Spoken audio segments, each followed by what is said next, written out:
Baik, hari ini masih banyak teman-teman kita yang terjebak dalam dunia aplikasi pinjol. Atau mungkin di beberapa produk-produk pembiayaan ya, seperti Kredivo, Akulaku, dan lain sebagainya. Dan hari ini belum mampu melakukan pembayaran dengan berbagai macam alasan. Ada yang katanya hari ini belum menerima kembali penghasilan atau mungkin belum bekerja. Ada juga yang katanya hari ini penghasilannya belum bisa untuk membayarkan tagihan di aplikasi-aplikasi yang selama ini sudah pernah dipakai. Oke, banyaknya pertanyaan hari ini terkait tentang debt collector lapangan. Apakah debt collector lapangan aplikasi ini sudah ada nggak Bang ya? Saya untuk di daerah tinggal ini sudah ada DC-nya atau tidak ya? Banyak pertanyaan yang seperti itu. Jadi sebelum menjawab dan masuk ke dalam bab permasalahan ini, kita pengen ngobrol dulu sama kalian. Hari ini apa sih yang paling kalian khawatirkan ketika belum mampu melakukan pembayaran aplikasi pinjol? Nah, salah satunya debt collector lapangan. Lantas apa lagi Bang? Sebar data, katanya seperti itu. Atau mungkin ketakutan ketika aplikasi pinjol mengirimkan pesan katanya bawa Pak RT, Pak RW ke rumah kalian buat menagih utang. Jadi 3 permasalahan hari ini yang selalu membuat kalian gelisah ya. Selalu membuat konsentrasi kalian itu terganggu. Bahkan katanya ada yang sampai terbawa mimpi Bang.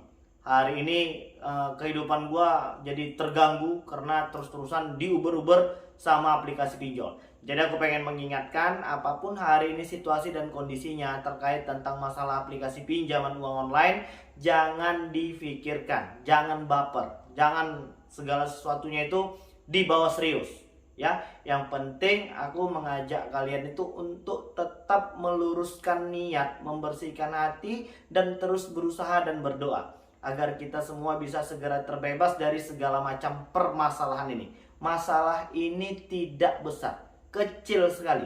Malah kita perbesar sendiri dengan cara memikirkan sesuatu hari ini yang aneh-aneh. Padahal ketika kita membiarkan ini berjalan sebagaimana mestinya dan kita terus berusaha dan berdoa sambil nyambil ngumpulin uang ya, kita pasti bisa menyelesaikan satu persatu. Nggak bisa sekaligus. Pilih mana hari ini yang mungkin harus dan pilih mana yang hari ini kalian bisa. Ya, jangan memaksakan diri untuk sekaligus. Mau jual rumah sekalipun nanti pasti nggak akan lunas-lunas ketika kalian masih membiarkan kalian ini terjebak dengan dinamika aplikasi pinjol dengan cara gali lubang tutup lubang. Jadi stop bayar pinjol dulu sambil mengintip peluang dan menambah penghasilan. Dan bayarkan segera tagihan ketika kita memang sudah punya uang. Oke, jadi udah cukup jelas. Nah, lanjut kepada bab permasalahannya hari ini.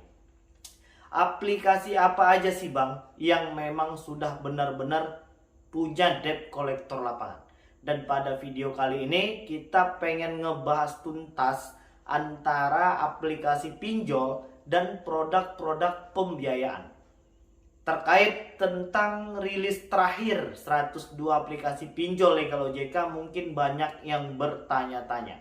Bang, kenapa Kredivo, Akulaku, Shopee, Shopee Paylater, Shopee Pinjam, atau mungkin Home Credit, dan lain sebagainya yang hari ini memiliki status legal OJK kok tidak ada Bang di rilis 102 aplikasi pinjol? Jawabannya ada ya, tapi bukan misalnya kalau di Kredivo itu sudah pasti ada tentu Kredivest. Kalau untuk di Akulaku itu ada Asetku ya. Kalau untuk di Shopee itu ada Lentera Dana Nusantara namanya. Kalian bisa cek di 102 aplikasi pinjol itu. Jadi aplikasi apa saja hari ini yang memang sudah benar-benar punya debt collector lapangan? Oke, untuk di produk-produk pembiayaan seperti Akulaku, Kredivo, Home Credit, dan mungkin Indodana memang sudah memiliki debt collector lapangan. Tapi tidak untuk di semua daerah. Masih hanya untuk daerah-daerah tertentu saja. Khususnya hari ini masih hanya untuk di kota-kota besar. Dan itu pun tidak di semua tempat. Itu yang pertama. Dan yang kedua terkait tentang masalah aplikasi Tunaiku. apakah sudah punya debt collector lapangan, Bang? Ini masuk ke dalam pinjol nggak sih? Ya, untuk aplikasi Tunaiku itu mereka legal OJK, bekerja sama dengan kalau nggak salah Amar Bank, ya, memiliki legal standing yang jelas dan memang sudah memiliki debt collector lapangan. Tapi hanya untuk Jabodetabek. Kenapa seperti itu? Karena memang aplikasi Tunaiku ini memang pelayanannya hanya untuk sekitaran Jabodetabek doang. Ya, itu untuk di aplikasi Tunaiku. Nah, untuk di aplikasi pinjol yang memang sudah memiliki debt collector lapangan itu masih hanya sepersekian persen, ya. Kalau hari ini yang legal OJK itu 102, ya, yang hari ini memiliki debt collector lapangan itu masih 1 atau 2 saja. Apa sih Bang aplikasinya? Mungkin ya, kalau seperti Maukes, kalau nggak salah sih katanya udah bekerja sama dengan FIF. Nggak tahu jelasnya benar atau enggak. Dan yang kedua untuk aplikasi kredit pintar. Kemarin banyak yang katanya sudah ketemu langsung sama debt collector lapangan dari aplikasi kredit pintar ini. Tapi baik kok Bang, orangnya sopan, santun, dan mereka tidak melanggar beberapa ketentuan-ketentuan hukum. Dan gue yakin ya dari aplikasi-aplikasi yang tadi kita sebutkan, memang mereka sudah paham tentang apa saja yang boleh dilakukan ketika melakukan penagihan kepada debitur yang memang belum mampu melakukan pembayaran. Jadi beberapa aplikasi yang tadi kita sebutkan memang sudah memiliki debt collector lapangan. Lantas bagaimana Bang? Kalau seandainya aplikasi-aplikasi yang tadi Abang sebutkan memang beneran datang ke rumah, ya nggak ada masalah. Dan sambut mereka dengan baik ketika mereka datang dengan sopan dan santun. Jadi hilangkanlah pemikiran yang aneh-aneh. Hari ini banyak banget dari teman-teman kita itu takut kalau orang lain tahu dia punya hutang. Hari ini banyak yang kepikiran kalau seandainya debt collector lapangan itu datang ke kantor. Terus ada juga yang bertanya, debt collector lapangan itu datang ke kantor atau ke rumah Bang? Terserah mereka. Kalau memang mereka itu nggak jumpa sama kalian di rumah, mungkin ya mereka akan datang ke kantor.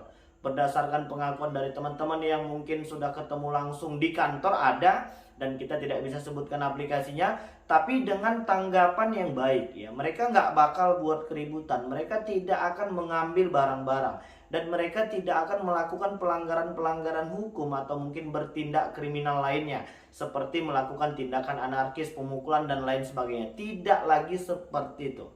Jadi sebenarnya tidak ada lagi yang perlu dipikirkan, tinggal bagaimana kita menyikapinya nanti ketika memang benar-benar ketemuan, ya kan? Ini seolah-olah seperti jatuh cinta, grogi, ya kan? Dan dikit-dikit baper. Sebenarnya ketika ketemu langsung itu jauh lebih enak ketimbang terus-terusan membaca pesan-pesan yang nggak jelas siapa pengirimnya hari ini. Dan beberapa aplikasi pinjol memang sengaja membuat trik seperti itu supaya kita langsung panik, supaya kita mikirnya jauh, padahal yang dekat aja kita udah susah buat menyelesaikannya. Jadi udah cukup jelas ya kawan-kawan.